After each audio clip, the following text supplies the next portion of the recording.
Hey everybody, Ed here with the Digital Digest, and today I wanted to give you guys a quick unboxing of the Sony NEX-VG30. Now this is the third generation of this Handycam product, and by far the best to date.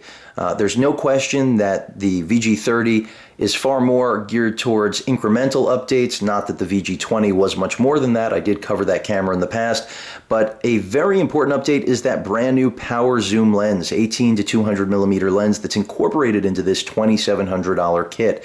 So if you're in the market for a high-end camera that packs a phenomenal sensor, because after all you are getting that same 16 megapixel APS-C size sensor, something you will not find on a camera like this, and then the flexibility of an NEX system because you can put virtually any lens on this camera that you desire, then this might be the product for you, because after all you are leveraging pretty much the best of the NEX world with the best of Sony's Handycam world, and it does pair up quite nicely. I have used this camera in the past, so that's part of the reason I have picked it up to review for you guys, because this is something I am going to be keeping personally. With that said, let's go ahead and take a look at some of the packaging here before I do open it up.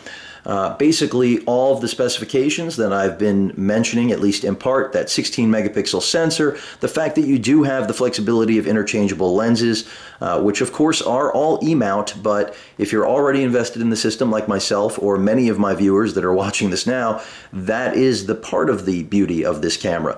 The zoom lever is a new feature on this, and that's because, of course, as I mentioned before, it is accompanied by that brand new power zoom lens, which is $1,100 retail on its own. Also, bragging about the quad capsule microphone array, which they should. It's the best built-in microphone on any camera to date in the marketplace, even at this hefty price point. Of course, the 16 megapixel still imaging capability also significant, because this is really a digital SLR. You are getting that depth of field, so a very big benefit, something again not found on anything really other than digital SLRs, and that's something Sony's trying to point out here, because you don't have the limitations of file size, even battery limitations that digital SLRs offer, since the max battery on this nets roughly, I think, 6 to 7 hours of actual usage.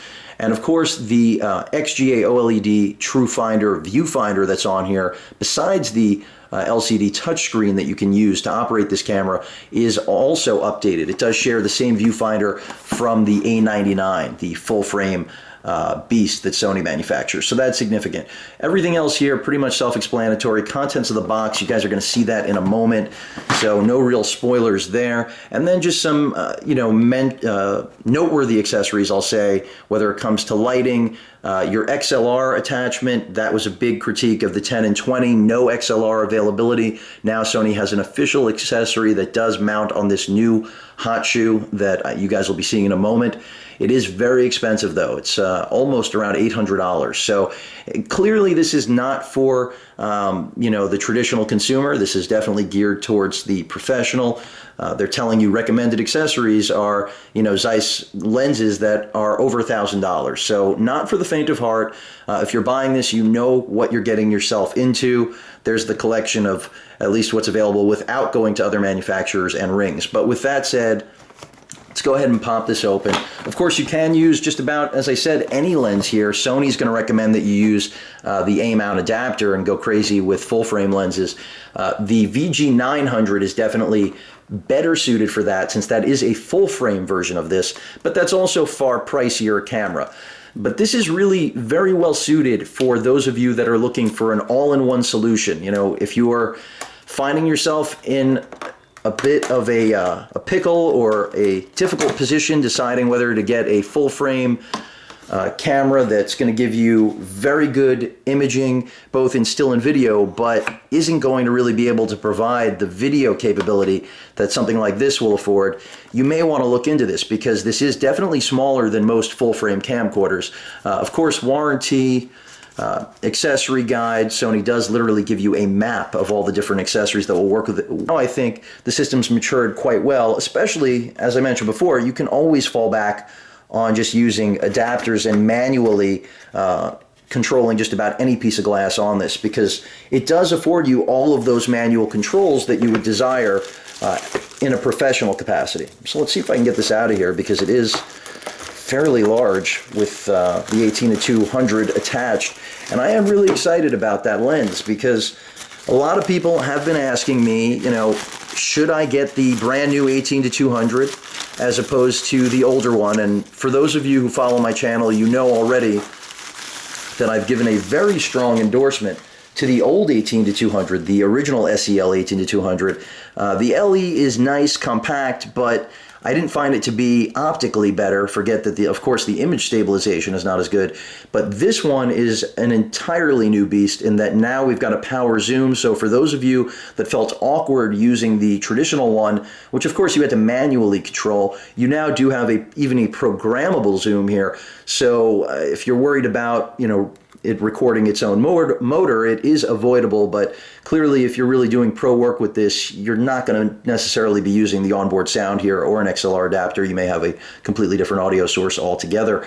So, or even if you are using XLR, you can avoid obviously the motor. But this lens, definitely intriguing. $1,100, a really big price tag for it, but when you think about what it brings to the game, especially for those of you who don't want to manually zoom, it's an option, and certainly it's going to suit this camera better than any other on the market, at least that's E-mount driven. So let's just go over the body here.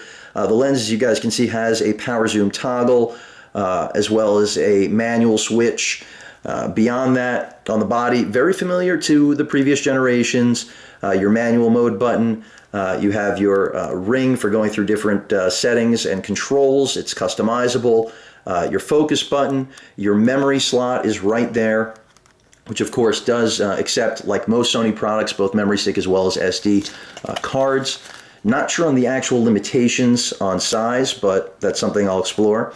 There's your touch screen, which does have pretty good field of range, I would say. In terms of the balance of buttons that you'll be using on this camera, you can see there are the other available controls. Keep in mind, this does kind of sit in a gray area in terms of its product, or at least its placement, because of the fact that it gives you a lot of manual controls, but not everything. But this camera certainly comes a lot closer than what previous generations offered. Get the rest of this off of here, because, you know, first and foremost, you do now have that zoom toggle, as mentioned before, on the actual box. This photo button was there before. That's, of course, for taking stills.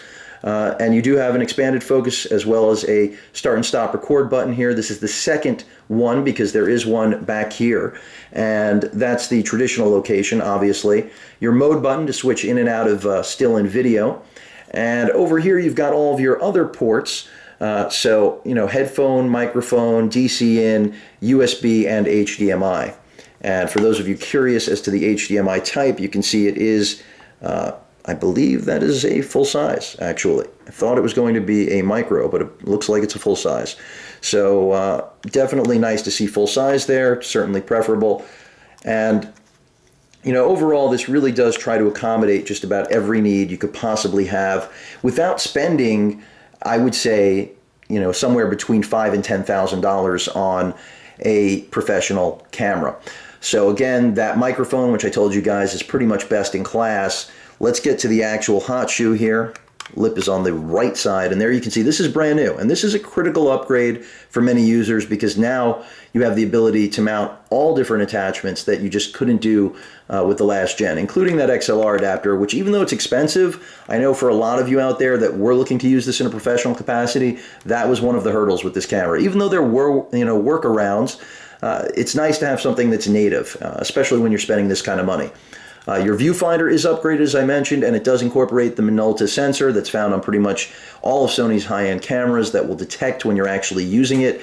And this viewfinder is really impressive, as I mentioned before. But that pretty much covers the body. Of course, battery bay is right here, and you can see how deep it is. The standard battery is pretty small. They do rate it at 6 hours, but you're looking more at a realistic 3. Infrared sensor right there. I think I've pretty much covered everything. The microphone, by the way, input is right here. Excuse me, I said before it was over here. That's just your headphone and AV output. So that pretty much covers the camera itself, traditional Sony hand strap. It really isn't that large, and that's why if you're looking for an all-in-one that's going to do literally everything, this may be the perfect solution for you. With that said, let's take a look at what else comes with this $2,700 monster, because after all, when I see a product like this, it really does break just about every rule, and I'm already excited to see what type of performance I'm going to be able to get out of it when I pair it with something like, you know, the Zeiss 24mm or the 10 to 18. All of those lenses are going to be a lot of fun to use with this camera.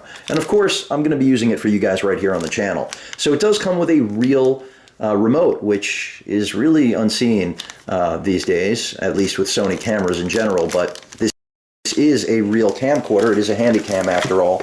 And as you can see, all the accessories are kind of stowed around the frame, the eggshell here. Our lens hood, something you definitely need for that 18 to 200. Let's see what else we got. I know there are going to be some charging accessories. Unfortunately, I don't think there's going to be anything, an actual wall charger, because Sony has done away with that even on their most high-end products. So of course, self-explanatory lens body caps here. Your microphone dampener, and of course your eye cup right here. So everything in that package. Let's see what else, anything else in here. Yes, the 6-hour battery that really nets 3 hours. So, and this has been around for a while. That's another advantage to this. This is not a new battery technology from Sony. A lot of the cameras I've been reviewing lately are sporting a new battery type. Thankfully, Sony's sticking to a performer here. So these are not extraordinarily expensive. And this one, even though it's not good enough for someone who's going to really need extraordinarily fantastic battery life out of the box for this camera, it still will get at least 3 hours, which I think is pretty good for out-of-the-box life. Your regular AV out cable when you're not doing HD, pretty much a given these days. And that's pretty much it, except for the rest that I still couldn't see. Just looking for where the charging cables were, and they're buried. So we've got, all right, our USB cable. Would have been pretty simple to bypass that one. HD out. Again, component and composite, they're providing both for you. And the wall adapter right here is what I've got. So there has to be a power brick, which I believe is going to be the same one that Sony uses with all of their Handycams and digital SLRs, and or at least Handycams, I should say. And yes, it is. It's the same one that's also used with the HX200V, excluded from the HX300 now, since there's no DC in anymore, since most of Sony's point-and-shoot cameras now default to traditional USB charging. Of course, with a beast like this, no USB charging, not that anyone would expect to. So a little disappointing that they don't include an external charger for a $2,700 kit like this. I would understand why with the $1,700 body they wouldn't include it, but here I would have liked to have seen it. But after all, this is really all about the hybrid that this camera represents. So I look forward to giving you guys further impressions as I get to spend more time with it. A lot of things to like here, and as I said, certainly right now best in class and best in breed, because there's just nothing else like this on the market that, even though it's so expensive, is actually affordable when you think about the flexibility and versatility that it offers to both professional and fringe consumer market, I will say. If you guys have any questions or comments, please feel free to post them. And of course, as usual, please feel free to subscribe. Later.